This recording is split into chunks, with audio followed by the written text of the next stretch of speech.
Hey everybody, Probably Boy here, back with another One Piece video. Given the current circumstances with Oda's sickness, I haven't really uploaded in a while because there's been a One Piece drought, but never fear because I'm back. And today's topic is something that's been on my mind and it's something I'm quite excited to talk about. That topic being the future roles of past Grand Line antagonists. Now, a parallel that can be drawn from the East Blue to the first part of the Grand Line is that there are 4 primary antagonists, but there is a minor difference between the two.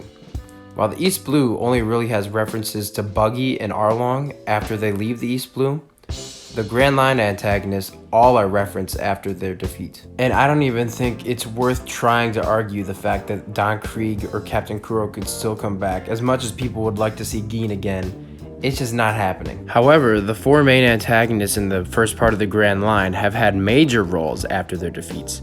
Now, just off the bat, I want to say that Gecko Moria, the last of the antagonists chronologically, is the one that I am not going to be discussing. And my reasoning behind that is simply just because he is not like the other 3 in the sense that he has not been like training or he hasn't been growing during that time. And he's kind of, we can assume he's been playing a subservient role to Blackbeard and he's just been trying to like scrape by for the past 2 years. But besides that, let's go chronologically. So first, we have Crocodile, who is a lot of people's favorite villain in One Piece. So while Crocodile doesn't really have Baroque works under him anymore, he still seems to be traveling with Mr. 1, although he does not have the allegiance of people like Mr. 2, Mr. 3, or Miss Doublefinger. All we really know is that Crocodile was reading the newspaper about Luffy at the time after Marineford, and that him and Mr. 1 decided to go to the New World together. Now, this duo, as they were pre-time skip, honestly does not pose much of a threat in the New World, but we can imagine that they've had some encounters in the New World, and I imagine that they have been spending their time growing, because Crocodile, despite being defeated, still has some ambition, and we don't really know what those are at the moment. Obviously, an initial instinct that people may have is that they would spend this time to learn hockey. Maybe they wouldn't like train specifically to learn it, but they might pick it up at, like Eustace Kid did in the New World. And this would be cool, especially with Armament Hockey and Daz Bones. Seeing the way how he would use that would be very interesting. But beyond that, I could see an attempted revamping of Baroque works, maybe with like a smaller group than the initial group that obviously had thousands of members and foot soldiers. With a small group of elites, he could go toe-to-toe with some strong opponents. Crocodile has shown great interest in the ancient weapons, and maybe during the final war, he would try and third party and just take out the people he needed in order to get his hands on one of the ancient weapons. Because assuming that the world government or Raftel has some involvement in this war, he would definitely go in there with his own motives. This is kind of similar to how he acted in Marineford. Now, he did help Luffy and all the others escape from Impel Down, but as soon as he got there, he was sort of not even on the world government side because he was fighting people like Doflamingo and other Marines, but his first target was Whitebeard. That's what he wanted to do. He would do whatever it takes to get his goal, and whether that would be make temporary allegiances, temporary enemies, he would have no problem with doing such things. Because that's just kind of how Crocodile is. That's just his way of fighting, and we saw that through Marineford. But next, we're moving on to probably one of the tougher ones to talk about, Enel. Now, he's such a tough one because he's like, Skypiea was sort of an isolated arc, you know what I mean? Like, Rob Lucci had his connections to the world government. You know, Crocodile led a criminal organization and had motives to kill Whitebeard. And he was a warlord, so he had those connections to the world too. But Enel, his whole arc was sort of a microcosm. But we know for a fact that he's going to be relevant later on because of all the setup he has on the moon. If you think about it, he could very easily just go back to Skypiea and take it over because Luffy's not there anymore and he's very far away and definitely could not go back up there to stop him immediately. And there's no one to contact him that there's even trouble up there. But we know for a fact, just from a storytelling standpoint, that that probably can't happen. This, however, does not mean we can just take him out of the equation, because we know he's still growing as he's growing an army. Now, while he might not be growing in terms of his devil fruit and hockey capabilities, he's growing troops and definitely has a goal in mind. Using the army he's building up, one would assume that he was coming down to Earth to take over something, but who knows what. Now, one way I could see this going is that Enel could come down to the Earth and take over several sections of the Grand Line. Whether that's in the Paradise section or the New World, he would definitely be able to do that. Now, this is the sort of thing where people would say, well, an Admiral or a Yonko could come over and easily take him out. And I definitely agree to that, but I don't know, would they? Because someone like Crocodile, you could say the same thing.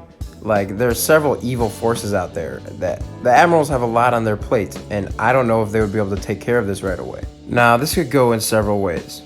Say Enel builds up a whole army and has taken over several islands and nations, but then he's taken out by the world government. Now let's say he's not captured, but he's defeated.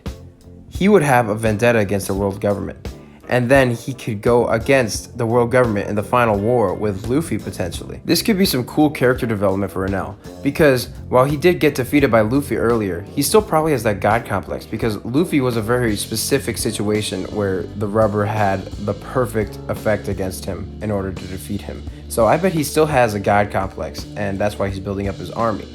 But if he were to come down to the Blue Sea and see that there are several people that could wipe the floor with him, that could be a sort of like catalyst to a new like strategic sort of Enel. I could see him finding out that Luffy and several other people are going against the world government in like some big final war, and seeing it as an opportunity to maybe like come in and help the cause without having like very minimal odds. But the other way that this could go would be that Enel finally realizes that he's not strong only at the moment where he's killed by an admiral or something like that. Now, this is definitely a darker take, but it is equally possible to me.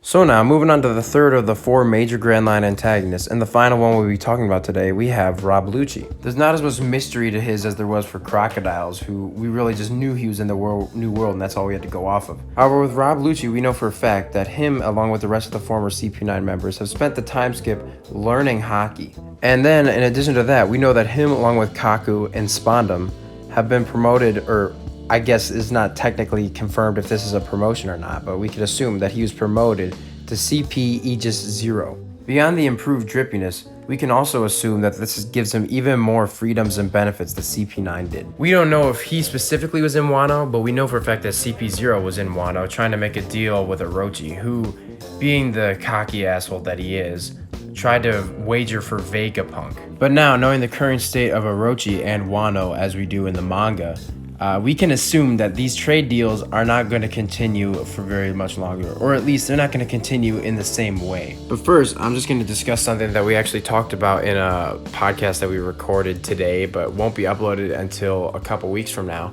But the idea is that if Orochi happens to be alive, obviously he doesn't have Kaido backing him anymore, so he doesn't have that confidence. So there is a possibility that he could turn to CP0 for support, and that would be very interesting to see. This could lead to Lucci and Kaku coming to Wano. Now, as far as what they would do once they got to Wano, I'm not really sure, because I don't really see them going after Kaido or the Straw Hat Alliance. Unless, however, this is post-combat, and maybe, let's say, Kaido is defeated. This could be a situation where Rob Lucci were to take out the Scabbards along with the rest of CP0 in order to make Orochi Shogun again, in exchange for something really great that the world government wants. That could be some secrets with Wano, including the Poneglyph, how to make the weapons, and then also opening its borders and joining the world government. This is not normally something Orochi would want to do, but considering how much of a corner he's back into, he's the kind of man that will do anything that will keep him in power and, more importantly, keep him alive. So I could definitely see him doing this. Also, just one last little side note, a meeting between Spondum and Orochi would be something the fans would appreciate very much. Now, as for the future of Rob Lucci, I don't see him as like a main antagonist anymore. I don't think Luffy will even meet him again. But I do see him as a sort of like background threat that lurks in the shadows and is like secretly manipulating the circumstances against the Straw Hats and the other pirates. And end of story, a lot of people think, and I personally agree with the fact that there will still be Marines, but there won't be a world government. And the Cypher Pole agencies fall under the world government. They're not associated with the Marines in any sense. But that would mean that Rob Lucci would have nowhere to identify with. And maybe there could be a situation where Luffy doesn't even see him, but someone like maybe like a weaker opponent or maybe like a revolutionary would be able to take out Rob Lucci at the side of the screen after he is able to witness the crushing of the world government that he had pledged allegiance to. But who knows, it may even be interesting to have him not defeated at all and just have to live with the fact that the world government's been destroyed,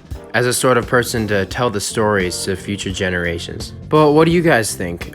This is a topic that's very interesting to me because all four of these characters will definitely have relevance later on, and really I wouldn't be surprised if all 4 of my theories are incorrect about them. Now, let me know what you guys think about this topic, and let me know if you think other past antagonists have future roles in the story that could be addressed.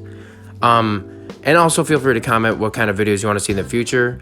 Be sure to like and subscribe and share this with your friends. I really would appreciate the support. Check out other videos on the channel. And yeah, besides that, have a good day. See you guys.